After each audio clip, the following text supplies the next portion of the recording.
जाता है। वो कौन है जिसने मजदूरों के काम के घंटे से लेकर इंश्योरेंस तक की लड़ाई लड़ी? जवाब है डॉक्टर B.R. अम्बेडकर। आइए आपको बताते हैं बाबा साहब ने मजदूर वर्ग के लिए क्या कुछ किया।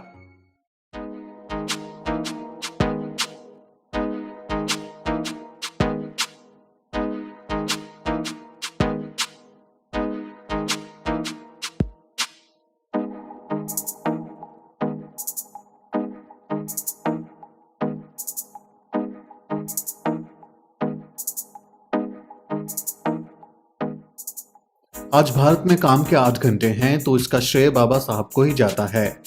27 नवंबर 1942 को ही 7वीं लेबर कॉन्फ्रेंस में बाबा साहब ने काम के घंटे 14 से घटाकर 8 कर दिए। उससे पहले भारत में मजदूरों को 14 से 15 घंटे काम करना पड़ता था। ये बिल पेश करते हुए बाबा साहब ने कहा था, काम के घंटे घटाने का मतलब है रोजगार का बढ़ना, लेकिन काम का समय 12 से 8 घंटे किए जाते समय वेतन कम नहीं किया जाना चाहिए। मजदूरों को दुर्घटना बीमा दिया, प्रोविडेंट फंड, TADA और मेडिकल लीव जैसे बेनिफिट्स भी दिलाए। बाबा साहब ने मजदूरों की भलाई के लिए खुद 10 बिल ड्राफ्ट किए। उन्होंने the coals mine safety stowing bill, the factories amendment bill, the factories second amendment bill, workmen's compensation amendment bill, the Indian mines amendment bill, workers welfare and social security bill, mica mines welfare bill, industrial workers housing and health bill और tea control amendment bill जैसे कानून भी लाए। आज के नेता AC कमरों में बैठकर नीतियां बनाते हैं, लेकिन बाबा साहब खुद ग्राउंड जीरो पर पहुंचते थे। बाबा साहब ने खुद धनबाद कोल माइंस और रानीगंज कोल फील्ड का दौरा किया और खदानों में काम करने वाले मजदूरों की हालत पर विस्तृत रिपोर्ट भी बनाई।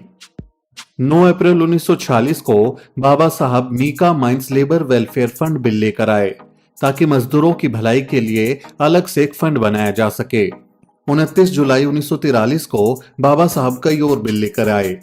माइंस में काम करने वाली महिलाओं के लिए mines maternity benefit amendment bill लेकर आए और उसे पास कराया ताकि बच्चा पैदा होने पर महिला को मातृत्व अवकाश मिले और उसका वेतन भी ना कटे। Mines maternity benefit amendment bill पर बोलते हुए बाबा साहब ने कहा था, यह काम से अनुपस्थित या काम से शब्द को हटाने के लिए है, जो मातृत्व लाभ अधिनियम की धारा 5 से अस्पष्टता का कारण बनता है और इस खंड को इस आशय को पढ़ने के लिए सलाह दी जाती है कि 4 सप्ताह से पहले हर दिन महिला को प्रसव से पहले मातृत्व लाभ का हक हो।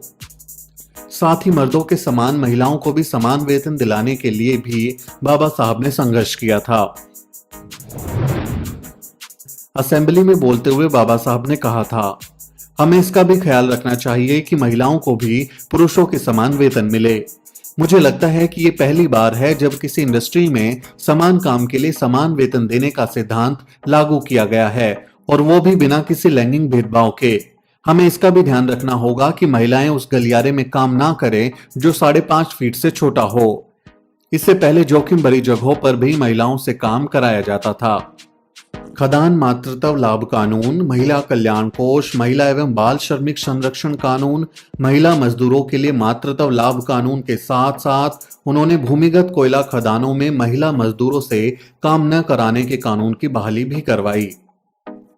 बाबा साहब लेबर यूनियन को भी बेहद अहम मानते थे। ट्रेड यूनियन एक्ट भले 1926 में बन गया था, लेकिन मालिकों द्वारा श्रमिक संगठनों को मान्यता देने को अनिवार्य बनाने का कानूनी संशोधन 1943 में हुआ।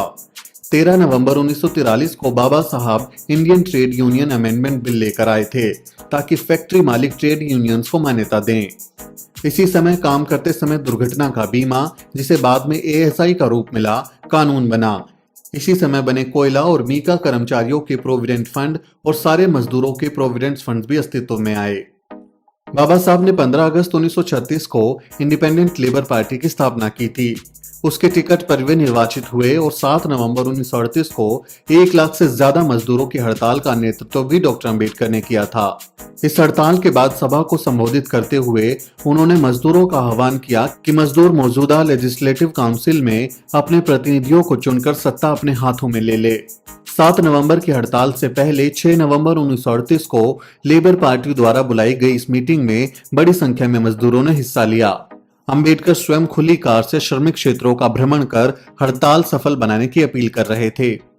ये हड़ताल डॉक्टर अंबेडकर ने मजदूरों के हड़ताल करने के मौलिक अधिकार की रक्षा के लिए बुलाई थी। दरअसल सितंबर 1948 में बॉम्बे विधानमंडल में कांग्रेस पार्टी की सरकार ने औद्योगिक विवाद विधेयक प्रस्तुत किया था। इस विधेयक के तहत कांग्रेसी सरकार ने हड़ताल को आपराधिक कार्रवाई की श्रेणी में डालने का प्रस्ताव किया था। डॉक्टर अंबेडकर ने विधानमंडल में इस विधेयक का विरोध करते हुए कहा, हड़ताल करना सिविल अपराध है, फौजदारी गुनाह नहीं। किसी भी आदमी से उसकी इच्छा के विरुद्ध काम लेना किसी भी दृष्टि से उसे दास बनाने से कम नहीं माना जा सकता। श्रमिक को हड़ताल के लिए दंड देना उसे गुलाम बनाने जैसा है। हड़ताल एक मौलिक स्वतंत्रता है जिस पर मैं किसी भी सूरत में अंकुश नहीं लगने दूंगा। यदि स्वतंत्रता कांग्रेसी नेताओं का अधिकार है तो हड़ताल भी श्रमिकों का पवित्र अधिकार है। डॉक्टर अंबेडकर के विरोध के बावजूद कांग्रेस ने बहुमत का फायदा उठाकर इस बिल को पास करा लिया था। डॉक्टर अंबेडकर ने इसे काले विधेयक के नाम से पुकारा। इसी विधेयक के विरोध में डॉक्टर अंबेडकर की अगुवाई में लेबर पार्टी ने 7 नवंबर 1938 की हड़ताल बुलाई थी। 17 सितंबर 1937 को उन्होंने महारों को गुलाम बनाए रखने के लिए चली आ रही वतन प्रथा खत्म करने के लिए एक विधेयक पेश किया था। वतन प्रथा के तहत थोड़ी सी जमीन के बदले महारों को पूरे गांव के लिए श्रम करना पड़ता था और अन्य सेवा देनी पड़ती थी। एक तरह से वे पूरे गांव के बंधुआ मजदूर होते थे। इस विधेयक में यह भी प्रावधान था कि महारों को उस जमीन से बेदखल ना किया जाए जो गांव की सेवा के बदले में भुगतान के तौर पर उन्हें मिली हुई थी। मजदूरों और किसानों के संघर्ष की अगुवाई करते हुए डॉक्टर अंबेडकर ने सोशलिस्टों और कम्युनिस्टों का भी सहयोग लिया, लेकिन ये सहयोग ज्यादा दिन नहीं चल पाया क्योंकि कम्युनिस्ट और सोशलिस्ट पूंजीवाद को दुश्मन मानते थे, लेकिन वे ब्राह्मणवाद के खिलाफ संघर्ष करने को बिल्कुल ही तैयार नहीं थे। जबकि डॉक्टर अंबेडकर ब्राह्मणवाद और पूंजीवाद दोनों को भारत के मेहनतकशों का दुश्मन मानते थे। 12 से 23 फरवरी 1938 को मनमाड में अस्पृश्य रेलवे कामगार परिषद की सभा की अध्यक्षता करते हुए डॉक्टर अंबेडकर ने कहा था,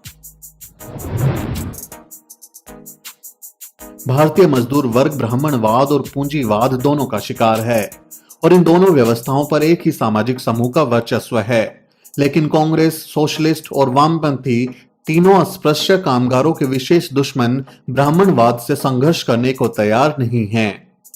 बाबा साहब ने इस देश के मजदूरों के लिए इतना कुछ किया, लेकिन फिर भी उन्हें मजदूर नेता के रूप में मान्यता नहीं मिल पाई।